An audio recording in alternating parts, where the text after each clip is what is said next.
வணக்கம், வாழ்க வளமுடன். Welcome to SS food style. இன்றைக்கி நம்ம ஒரு தோசை தான் பார்க்க போகிறோம்.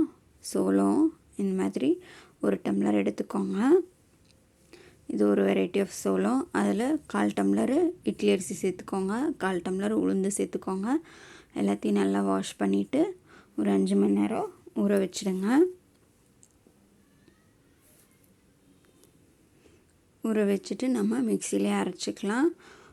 அது தண்ணியெல்லாம் வடிச்சிட்டு ஒரு ஸ்பூன் உப்பு சேர்த்துட்டு கொஞ்சமாக தண்ணி ஊற்றி நல்லா நைஸாக அரைச்சிக்கலாம். இந்த மாதிரி நம்ம அரைச்சாச்சு. இந்த தோசை அவ்வளோ டேஸ்ட்டாக இருக்கும். அரைச்ச மாவை நம்ம அப்படியே விட்டுறலாம். ஒரு 8 மணி நேரம் புளிக்க வச்சிடலாம். புளிச்சதுக்கப்புறம் நம்ம மாவு பார்த்திங்கன்னா எப்படி இருக்குது பார்த்திங்களா, நல்லா பொங்கி வந்திருக்கு. பார்த்தாவே தெரியுதுங்களா. இதை நல்லா கலந்துட்டு நம்ம தோசைக்கல்லை சூடு பண்ணிவிட்டு நம்ம தோசை ஊற்றினோம்னா நம்மளோட சோள தோசை ரெடி ஆயிடுச்சு.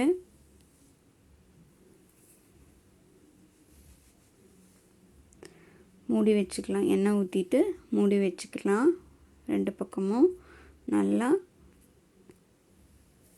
ரோஸ்ட் ஆனோடனே நம்மளோட தோசை ரெடி ஆயிடுச்சு. இதுக்கு சைட் டிஷ் பார்த்திங்கன்னா சட்னி, சாம்பார் எது வேணால் வச்சு சாப்பிட்லாம். குருமா எது வேணால் வச்சுக்கலாம். நான் இன்றைக்கி தேங்காய் சட்னியோட சர்வ் பண்ணியிருக்கேன். இந்த தோசை பார்த்திங்கன்னா நல்லா முருகலாக வந்துச்சு. சோளம், உளுந்து எல்லாம் போட்டிருக்கனால ரொம்ப சத்தானது இருந்துச்சு. ரொம்ப முருகலாகவும் வந்துச்சு.